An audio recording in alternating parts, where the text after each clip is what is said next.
Hey, Next Levelers, Bob Gibbons here. We're glad you're with us for another episode of the Next Level Show.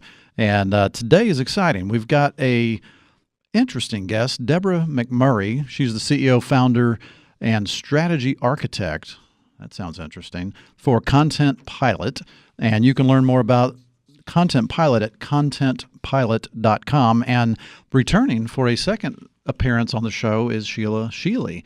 And Sheila used to be on the show a long time ago as the founder of Sheila Marketing, and she's now merged her company into Content Pilot and now is the VP of Content Strategy. So there's a story there we're going to need to get to as well. So welcome back and welcome to the show. Thank you, Bob. Well, so let's start off with Content Pilot. That's a very interesting name. And explain to me why you have that name. Naming is hard, as you know, as a Right. business owner. You've probably had this conversation with all of your other guests.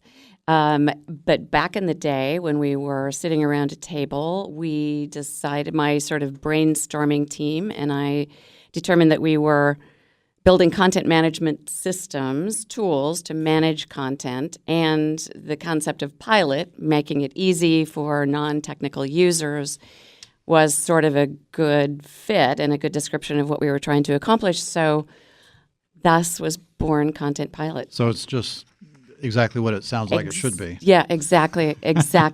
And actually, I love that about a company. So you previously had Deborah McMurray Associates. So Not quite as catchy as Content Pilot. Yeah, and it's kind of limiting in Yeah. a way because it's you. What Yeah, happens and if the you associates go were away? my two dogs, and so I've had those associates, the Yeah. goldfish maybe. Yeah. So was that a continuation from Deborah McMurray? Was it just a rebranding to Content Pilot, or was there some other significant changes that occurred in that transition?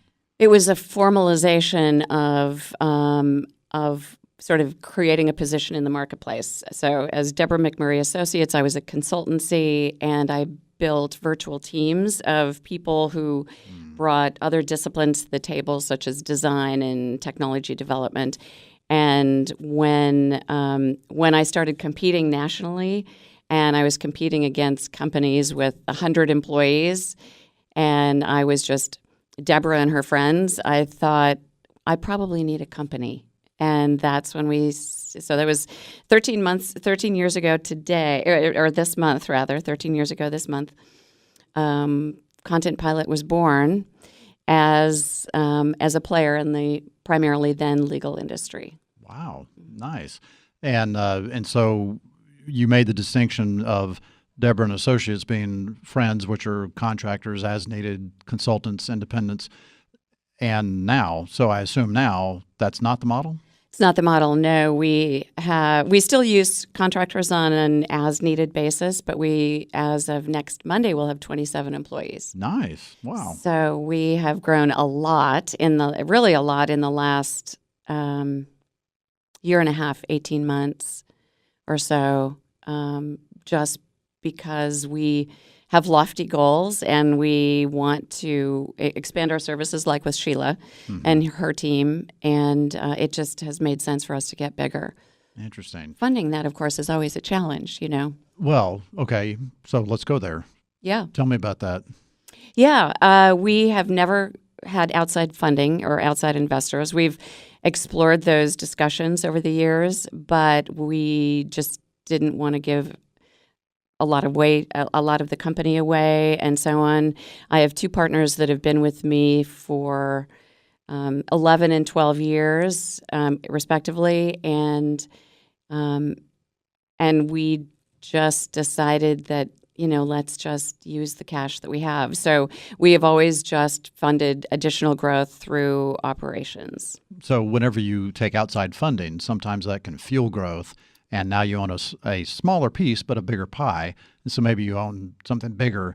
But is it more that you're not confident that it's going to get that bigger enough to make the difference, or that you just don't want the interference of a investor or debt? The threat of death. Yeah, we debt? don't like debt. We don't have any debt, and we're happy about that. Now, that's not to say we haven't had it in the past or may have it in the future, because that may make sense.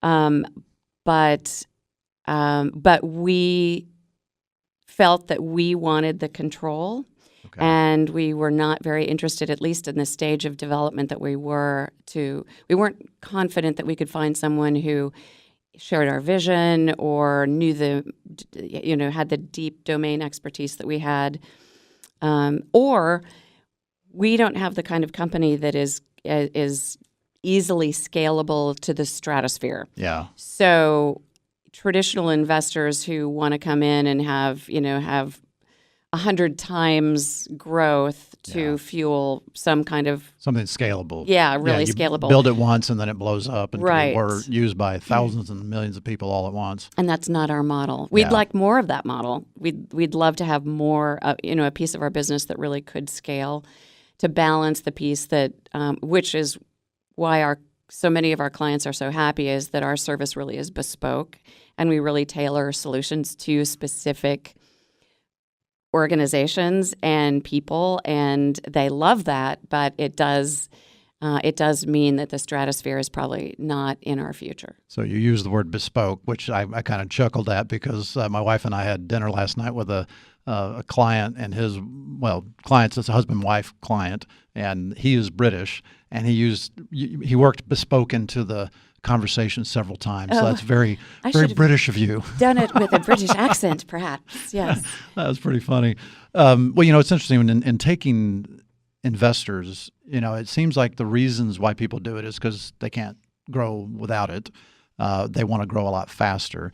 But the reasons why I hear people don't do it is because they don't want to lose control. They don't want the debt burden that can crush you if something goes south. You lose one client, you can't make that debt coverage ratio or whatever. It can kill you. So there's pros and cons to it, of course. And it sounds like just sometimes that's a function of the industry, and in your particular industry, that's probably not the wisest way to go. Yeah, there is also the element of I was very not reticent, cautious, let's say, about bringing on partners. Mm-hmm. Not because I didn't need their skill set, because I absolutely did. But I think it's just like a marriage, and I think just like 50% of marriages fail. I have one or two of those. One or two of those marriages? Yeah, that have failed. And so I'm sort of an expert in things that have, commitments that haven't worked out the way you would probably originally hope they do. I think partnerships are exactly the same way. Yeah. And I just was not interested in another failed relationship that was going to be an important relationship that would be devastating and costly and so on. So I've had those partners. They've been with me a long time. And then, so when we were looking to expand, and Sheila and I were friends and colleagues, we took our time just to make sure that it was going to be a good fit for Sheila and her team, and certainly a good fit for us. But of course, we're thrilled, over the moon. And that's been how long now? Formally, a year this June. So we started living together before then.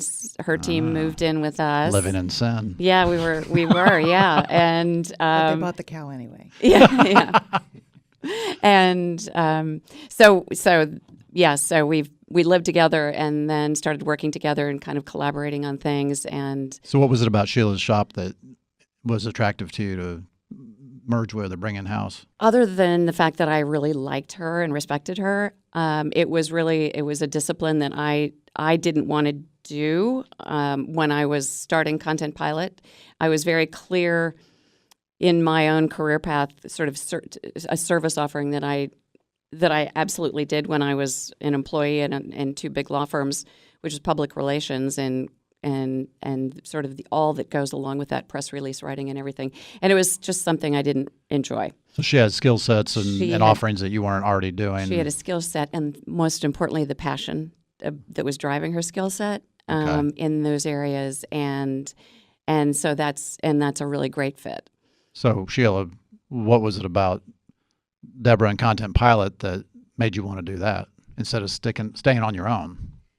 Well, first and foremost, Deborah's a rock star, and who wouldn't want to work with her? Yeah, I mean, you were telling me she's in the Hall of Fame for legal marketing. What is it? In fact, I first met Deborah at the Legal Marketing Association annual conference when she was being inducted into the Legal Marketing Association Hall of Fame. I didn't even know there was such a thing. Is I that in didn't Canton, either. Ohio, or is that? I didn't know what that was until I saw her inducted into it, and I thought, and they mentioned as part of her introduction that she was based in Dallas. This conference was in California. Okay. And I thought, well, that's somebody I need to know. Yeah, because So- you're in the same legal marketing space. Right. And a great friendship was born, and she's really been a mentor to me. And my business was very new at the time, and she's been instrumental in helping me sort through things and grow that business. And, I guess 9 years into it, I was at the point where I really wanted to grow, but felt like I needed a partner to help me do that. And Deborah talked me through that for probably over a year. Using the failed marriage analogy, I might add. Okay. I was telling all the people that I knew and respected what I was looking for in a partner, and just couldn't find that right fit, couldn't find that person that I thought was going to be the partner for me to take my business to the next level. And then over drinks one day, Deborah pleasantly surprised me with the suggestion that we combine our businesses. Got which you is- drunk and then threw out the opportunity. Totally took advantage. But I mean, that was honestly a sort of a dream come true. That was an ideal scenario for me to join her team. So it's been great. Interesting. Another key aspect of it is Sheila had an employee who led her website development that she was doing for the law firms that she represented, and we were in the middle of deciding what to do with our technology platform, and we wanted to design a new platform on WordPress, which you may or may not be familiar with, but it powers billions of websites in the world today. And so her employee Clayton was a great fit also, and a great asset, because he had already been developing law firm websites that were well aligned with what we wanted to do, and that would be a good foundation for how we really wanted to take it. Cool. We're going to have to stop there. We'll come back to that thought after we take a break.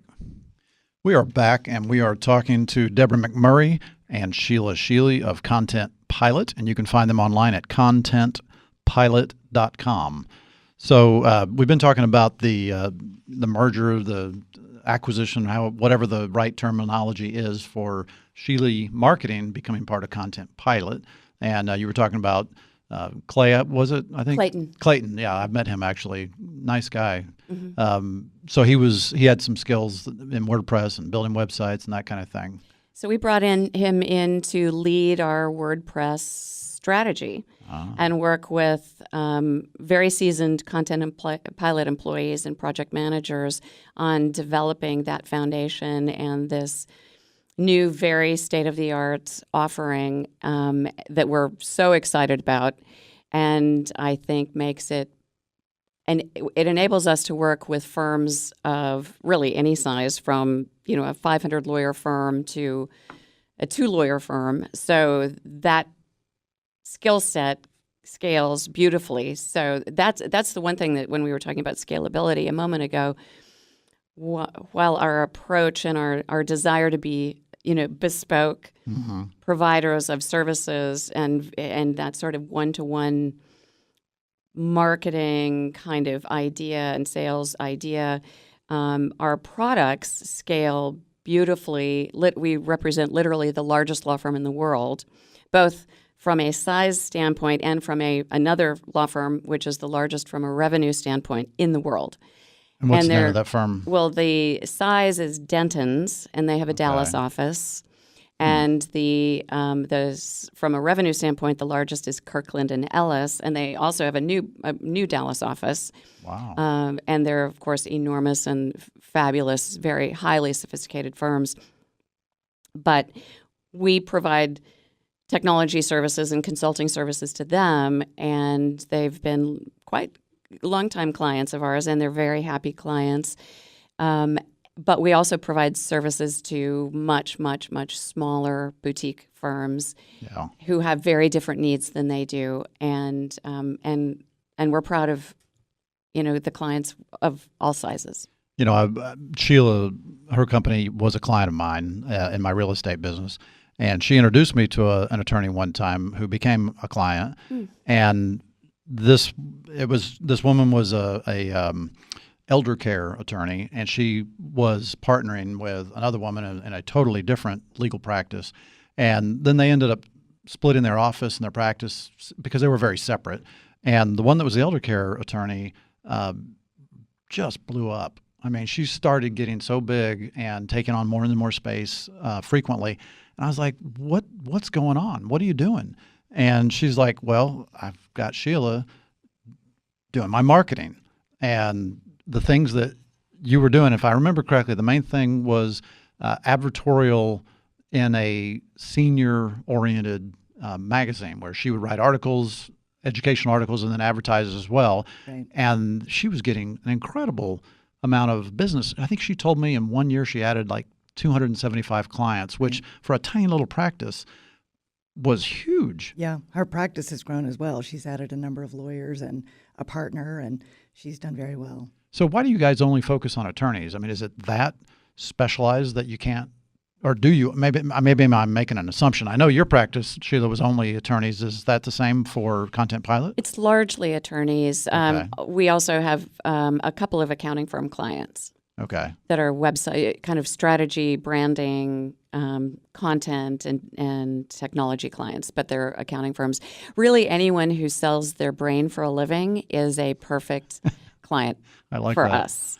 Because of the content management tools that we have, we are not, we've also represented nonprofits, often on a pro bono basis.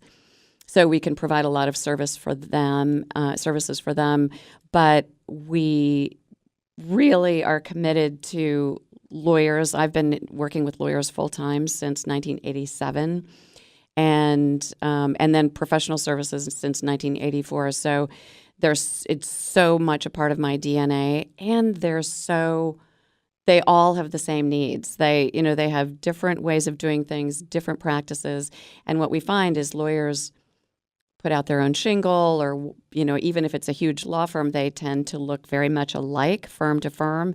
And our job is to go in and find the unique differences and really make them as remarkable and memorable as possible. So they can scale their businesses, even if ours doesn't quite scale in return. Okay, sorry, I was just checking our camera. For some reason, it wasn't working, and so we're going to have a little interesting video that will result from this. Sorry about that. So what are the big challenges of working with attorneys? I'm not talking about personality necessarily. I'm just saying I understand they're subject to certain restrictions or laws or whatever for advertising that other industries are not restricted by. So what are some of those? That's not really a challenge, because once you know the state bar rules of Texas, and Texas is one of the most rigorous governors of those rules in America. Florida also has kind of difficult rules, New York, Iowa. But pretty much once you comply with Texas, you pretty much can do things elsewhere. It's just knowing what they are. So you learn what they are, and you know what you can do and what you can say and you can't say. So like what? So you can't talk about results in a way that suggests that someone else might be able to attain those same results. So if I am representing you in a real estate litigation matter and you win, I can't say, oh, yes, I represented Bob Gibbons, and we prevailed over all of these different things, and it was fabulous, and I'm the best lawyer around. You can't make any claims. But like I see that. these personal injury attorneys they have the TV advertisements, and they will say, put up somebody and say this person got an award of $500,000 and somebody else got $250,000 and somebody else got whatever. Is that okay? Is that allowed? It's okay because it's net to the client. So what you can't say is, I got Bob Gibbons $1 million, when in fact Bob Gibbons really only got $250,000 after contingency fees. Right, after all the fees and and other things and expenses and everything. So you can't publish gross award amounts. You can publish the net award amount. That's net to the client. Seems kind of silly. Who cares? I mean, it's still telling what somebody got. Yeah. for whatever. What the total cost was. Yeah, the State Bar, it has a board of people who have enough time on their hands to, to police these things pretty carefully. Although we see infractions all the time. Oh my goodness. Lawyers are getting by with, with highway robbery when it comes to kind of going against the advertising rules. And then they ding other firms. They go after other firms that are, just not doing anything terribly bad. For example, there are these awards and rankings that are very popular among lawyers, best lawyers, super lawyers, and things like that. And the State Bar has very strict guidelines on if you put a badge, best lawyer's badge, on your biography on the website, it has to have certain references to the publication and the year that you were voted a best lawyer, and so on. So it's a very granular management of those rules, wouldn't you say, Sheila? Yes. So I see these lists all the time, and I see the list of the best doctors and the best steakhouses and the best lawyers and the best whatever. I mean, even in my industry in real estate, we have different lists as well. I think most of that's garbage. And tell me if I'm wrong, but it appears to me that it's either several people that are from different parts of the country that got together and said, let's create this list and jointly advertise, and that's really all it is advertising, or it's some business publication that comes up with a list as a way to say, hey, good news, you're on the list. Wouldn't you like to buy an ad to highlight that? I mean, is there more to it than that, Sheila? I mean, a number of the current biggest rankings, like best lawyers and super lawyers, really are peer review ratings. Okay. And so, to be selected a super lawyer, you have to receive more votes from other lawyers in your state than others, which, I don't know that gives it a tremendous deal more credibility than what you're describing. Maybe makes it a little bit more of a popularity contest than a scam. Could be. So it's not it's not based on production or some. I mean, I don't know how you do that exactly, but it's very arbitrary and subjective. But at the end of the day, I think the people who make those lists, there's some credentialing to that has value, and particularly for clients who don't, know lawyers from whom to ask a referral. Those lists are not a terrible starting point. Obviously, you want to vet a lawyer before you engage their services to make sure that their qualifications meet your needs and that there's a personality fit. But I think those lists can be a good starting point. The one list that is sort of the is perhaps the most revered list, especially among the big law firms and boutiques where they have very strong, narrow, deep expertise, is a list called Chambers USA.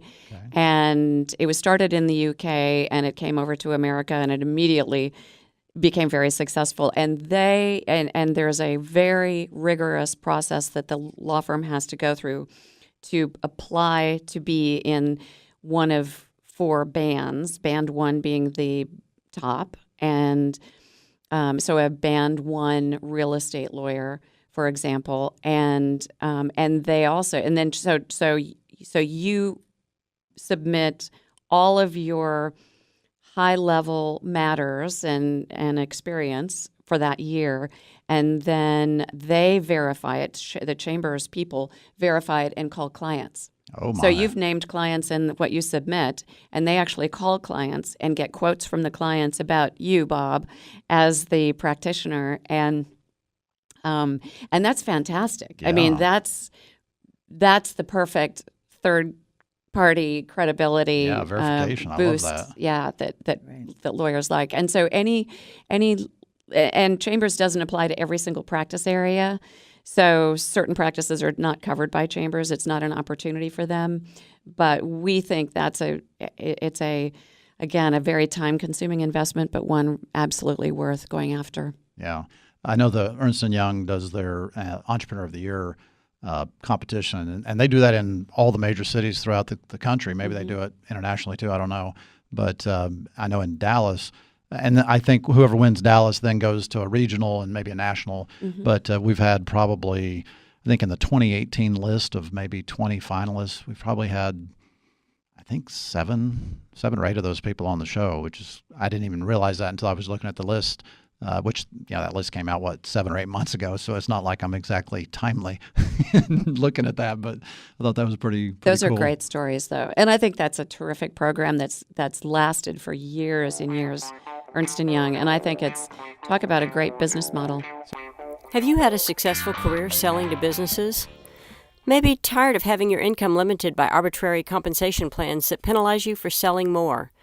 If so, you should consider tenant representation, a specialty within commercial real estate. At Riata Commercial Realty, Inc., we represent companies and nonprofits that occupy office buildings and warehouses. There is no limit on income, and the more you produce, the higher percentage you keep. If selling houses at night and on weekends sounds good to you, don't call us. But if you want to work business hours, have unlimited income, and leverage the relationships you already have, we want to talk to you. Please visit us at texastenantrep.com. That's Texas, Texas, tenant, TENANT, rep.com. I'm Bob Gibbons. We're talking to Deborah McMurray and Sheila Sheley of Content Pilot. Check them out online at contentpilot.com. I want to kind of go back and, in your past, Deborah, specifically, what was it that, did you go to school to become a marketing person? No, What? I did not. How's that possible? What did you go to school and get? I was a music major. What's your instrument? Flute. So my first career was in music, and my undergrad degree was instrumental music education, so I could have become a band director, but I wasn't so interested in that, and I went immediately to graduate school at the University of Michigan for flute performance, and then I became a conducting minor. So I loved the idea of sort of the control over a wind ensemble or orchestra. Back to that control thing. Yeah, it's a control. You probably have picked a little bit of that up. Yeah, a theme here. It was a theme. Wow. So did you go ahead and get the master's in? I did. I got a master's in flute performance, and I played and taught. And when I was 25, I realized I was a morning person as opposed to. Wait a minute, a musician who's a morning person? Right. How's that possible? I know. So it's very anathema to anyone who's a performer of any kind, and I just it was a rare moment of self-awareness that I decided I just don't think I can do this forever. So I very circuitously started getting involved in organizations, companies that could teach me things that I felt I needed to know. So my first stop was the March of Dimes. And I worked for the March of Dimes in Denver for 3.5 years doing advertising, PR, event planning, volunteer coordination, marketing. So pretty much all of it. And I could not pay my rent and my car payment in the same month. So I was staggering. So it was a fantastic experience. I needed to find something else, and I started working for a small advertising agency, and then ultimately 3 oil and gas companies, small oil and gas companies, and I was laid off from one of them, and the last one, which ultimately kind of launched my first, second. I was a freelance musician, so that I guess I was self-employed. I was an entrepreneur then. After being laid off the second time, or from the last oil and gas company, I started a consultancy in Denver, and I made my one and only cold call of my career. And I was doing advertising and PR, and the cold call was on the director of marketing of Arthur Andersen, the big 8 accounting firm. May it rest in peace. And she pretty much hired me on the spot. She had just fired Hill and Knowlton, the big global public relations firm, because they were inflexible and insanely expensive. And she asked me for a proposal, which I pretty much pulled out of the air because I was a music major after all. I didn't really know what a proposal was, but I created one, and she hired me, and we did great work together for 3.5 years. And then I got a call out of the blue the largest law firm in Dallas to be its first marketing director In-house. in-house. Okay. And I was ready to move out of Denver, and I took that job and was in-house for 11 years at 2 large Texas firms. And then I realized after that experience, it was a fantastic experience, but because I learned so much, A, about the practice of law, B, about taking chances. You know, back then, legal marketing was very much it was almost nothing. It wasn't really a thing yet. Mm-hmm. And so I was in the kind of the wave of making it a thing and making it a discipline that was sought after and revered. And today, now all these, decades later, senior chief marketing officers in large firms are making high 6 figures into 7 figures. Wow. Yeah, it's crazy. That's amazing. Yeah. So Sheila, did you bring some degree chops to the table? Were you a marketing major or something? I was a French language major. Oh my gosh. All right, so we got a French language major and a music major, marketing for lawyers. That's Exactly. You know what? Actually, I love that though, because in real estate, most people in real estate never got a real estate degree, right? So, I have a finance degree. I worked for a woman who was an art major at one time, still my favorite boss ever. People that I've worked with that had theology degrees, engineering degrees. I mean, you name it. It's almost like, who cares what your degree is? What's your experience? Right. What can you actually deliver? Mm-hmm. Exactly. And What are how your clever results? are you? I think cleverness and the ability to just sit and think and have new ideas pop into your head that are going to be really terrific solutions for somebody. I think what we've seen in, at least Sheila, I don't know if you've noticed this too, but young people who come out with traditional marketing majors are actually pretty narrow in their thinking. Mm-hmm. They're not very expansive. And I don't think that's unique to that degree. I think it's so, any probably. degree or anybody like I've worked in the real estate business 35 years. I sometimes wonder, am I not thinking broadly enough, creatively enough, whatever? Am I limited by my knowledge? Yes, I'm an expert, but maybe sometimes it helps to have somebody from the outside come in and sort of blow up those ideas. Mm-hmm. We say that very thing that we blow things up. Interesting. Mm-hmm. Okay.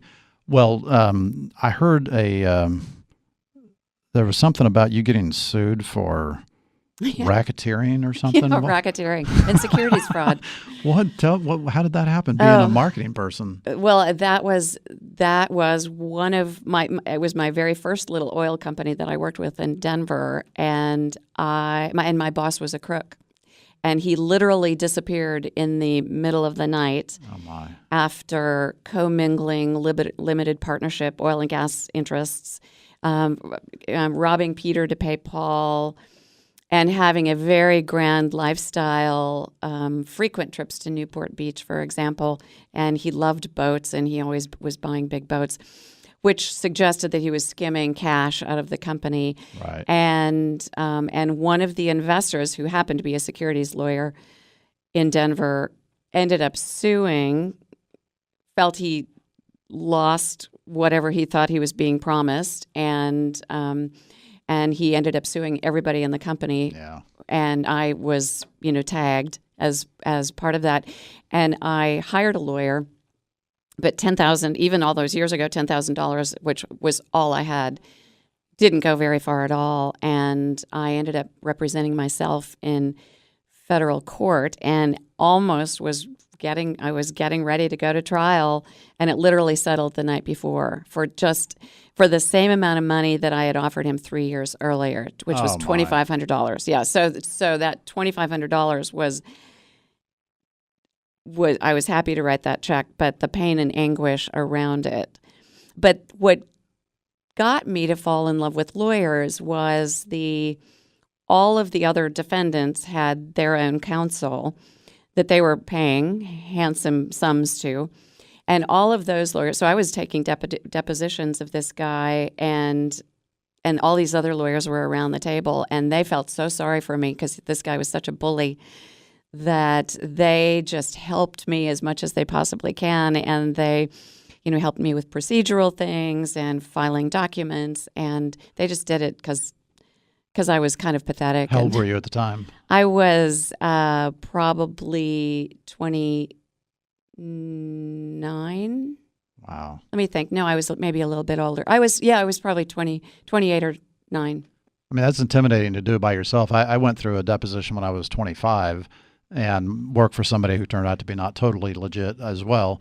And yeah, sitting around that table with all those attorneys, and they're grilling you and, making you feel like you're the criminal. Not that you just had the poor judgment to work for somebody that turned out to be that. Yeah. It was very intimidating. I didn't have an attorney representing me, but it never really got any further than that. But years later, probably 8 years later, I got this is back when we had pagers. We didn't have cell phones yet. And I got a page. And when I returned the phone call, it was the FBI. Oh. And I mean, it was the most intimidating call I've ever had. And I actually ended up meeting with an FBI agent in a bar at a hotel in Dallas, and he starts flashing me pictures of people saying, do you know this person, do you know that person? And they were trying to prove bank fraud before the statute of limitations ran out, which is 10 years, or at least it was at that time. And I guess they never did anything because I never heard anything more about it. But that's an extremely intimidating thing, so I feel your pain. Yeah, it was so intimidating. And it sounds like it was way worse for you than anything I did. Well, it went on for a long time, and I think that's the most difficult thing about litigation is that I don't know that litigators, trial lawyers, have an appreciation for just how awful it is for the litigant. Yeah. And I think I'm a very sophisticated client because I understand the law, I understand the procedures and so on and so forth. But it is today, but it is still so painful to go through. How do you think that experience influenced your ability to market on behalf of attorneys now? Does that matter at all? Well, yes, I do. I think especially the ones that were willing to do the right thing and help me, and they didn't have to do that, but they were so kind and helpful. And the other thing that I did is when my crook boss would say something to me that I just didn't think felt right. I didn't have any knowledge to dispute the efficacy of it, but it just didn't feel right. So I would call the people at Arthur Andersen that I had met who represented the company and the lawyers who represented the company, and I'd ask them. And so they were just giving me all this free advice on the phone, and it was so nice. So that's when I thought, okay, lawyers, that's what the practice of law really is. Yeah, and doing the right thing. And that's what we try to uncover. At Content Pilot, those people that have such good hearts and really smart minds that go along with it, that's the perfect client for us. All right, we're going to take our last break. Be right back. We are back talking to Deborah and Sheila of Content Pilot. And Deborah, I wanted to ask you, I noticed that you've endowed a scholarship for LGBTQ students at your alma mater. So tell us a little bit about that and why. I did. I have been a passionate volunteer for the LGBTQ community since really about 2000, primarily in the Dallas area, and they're my circle of friends. And the more I got involved, the more I started learning about the injustices that they face on a daily basis, or that just because of who they are and who they love in their lives. And what I also discovered is that they grew up being bullied, and they grew up as secret keepers. And I grew up both as a secret keeper and I was bullied a lot as a child, and even into my adult life. They're sadly, mean boys and girls grow up to be mean men and women. Who knew that? They didn't outgrow it, and so consequently, I have an enormous heart for the community of people who are just trying to have the same kind of wonderful life that you and I are having.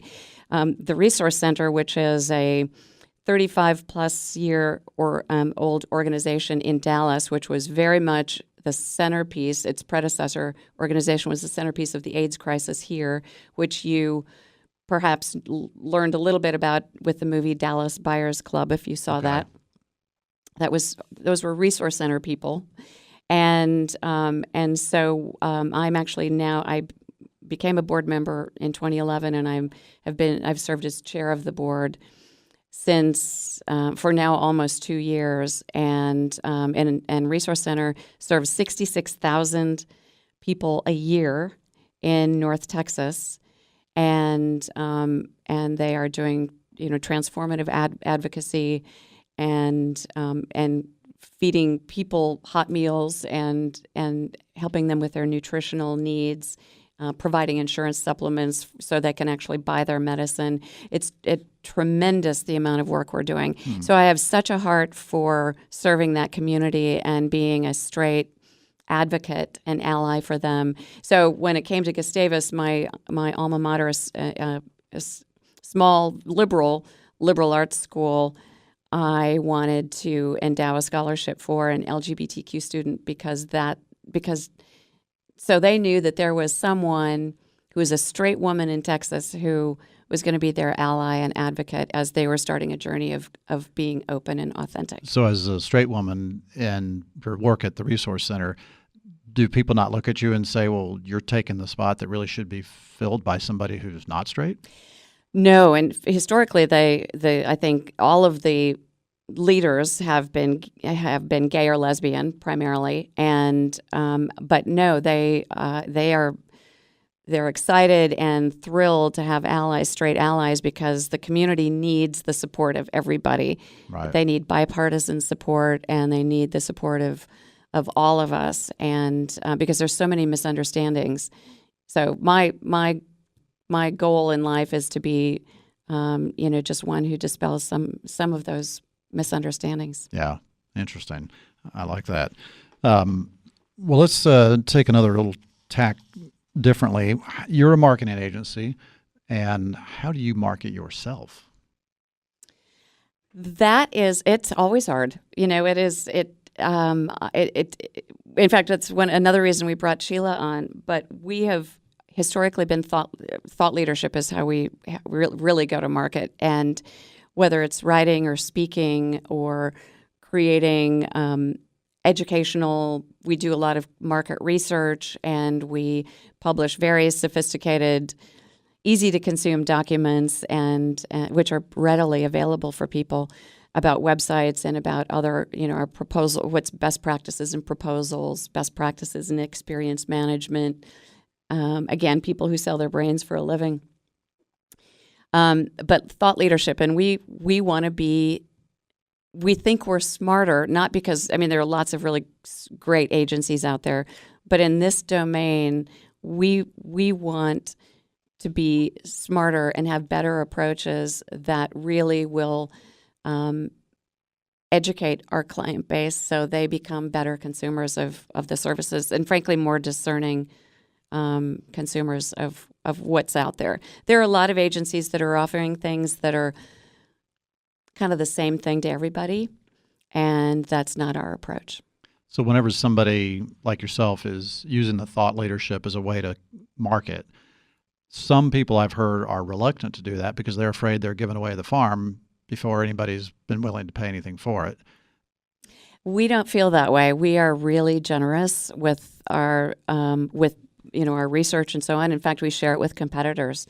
We believe a rising tide raises all boats, and that, in fact, I started a body of research in 2005 that was the first comprehensive website research for law firms in the industry, and we've conducted the research now 6 times. We will do it again probably this next summer, based on 10 foundational best practices, and we share that. The last report we've probably shared 2,000 times to lawyers and marketers around the world, including competitors. And what is the research focused on? What is it you're trying to find out? It's analyzing the websites of this particular study was analyzing the AM Law, which is American Lawyer Global 50, so the 50 largest law firms in the world. Right. And we analyzed 70 attributes for each website. So that's 3,500 attributes we analyzed in that study, and we report on them. Now, is this things like they're just the way it's constructed, or the amount of traffic going to it, or all the things above that you can look at? So the lawyer biographies, which are the most important part of the website, how effective are they? How well are they communicating? What is the experience that how well do I get to know you just reading the biography? Lawyers just don't spend any time dealing with these things. They think it's a nuisance when the marketer said, "Okay, Bob, time to update your bio," and they have no idea the opportunities they're losing by not focusing on that. It's absolutely critical. And the other content on the site sounds so much the same from law firm to law firm that any normal consumer is frankly not going to be able to tell the difference of law firm A to law firm Z. Our job is to help them get that content so that it actually is singing a story, telling a story that's going to be something where you say, "Wow, I want to get to know these people." I heard somebody speak one time, a marketing person, and they said if you take the advertisement of your competitor and now you can insert, website or whatever, and you can replace their name with your name and it still works, somebody's doing something wrong. Exactly. In fact, we use that same example. Design, the research also covers design. Too many law firms still are using gavels and columns and scales of justice, and legit. We want them to. Or the Mont Blanc pen. I mean, law firms have been the best advertisers for Mont Blanc of Really? anything. All this free advertising for them. Well, tell me, what is what's in the future for Content Pilot? I mentioned earlier that we have launched our new platform on WordPress for the websites. We're also investing heavily in redesigning and really rethinking our proposal automation software, which is used by the largest law firms in the world, and our experience database tools, which again is sort of keeping track of what you've done and for whom you've done it in the past. And those are signature products of ours. So we're also completely reinvesting in those. And so at the end of this year, we will again, Content Pilot will be again an absolute leader and setting new standards for how these tools are designed, how they improve processes, and how they are really more aligned with the people who are using the tools, as opposed to just we find our competitors selling technology tools, when in fact the biggest issues in law firms are not really the tools. The tools are fine. It's really the processes and people using them and what they are trying to accomplish. So what is a proposal automation system? Lawyers are involved, and anyone, again, who sells their brain for a living, they're doing pitches and proposals all the time, RFPs. Right. And anyone who is doing a lot of those, and some firms are doing hundreds of them a month. And so the process has to be automated, where they have all of the content in a system where they can, with beautifully designed magazine-style templates, where they can very quickly pull this content and in 5 minutes have a first draft. So it's automating the production of it, not necessarily the content of it. Exactly. Okay. Well, to some extent, yes, you could, to some extent, the customize content too. It for each client. Mm-hmm. Well, we're going to have to leave it there. Unfortunately, we're done with our time. But thank you so much for being our guests today, Deborah and Sheila. We've really enjoyed it. For our listeners, please go to Content Pilot to learn more. And if you want to learn more about the show, please look up thenextlevelshow.com or find us on social media, or as a podcast, just search The Next Level Show and you'll find us. We'll be back next week with another great guest. Thanks again for being with us today. Thank you for having us. Thank you, Bob.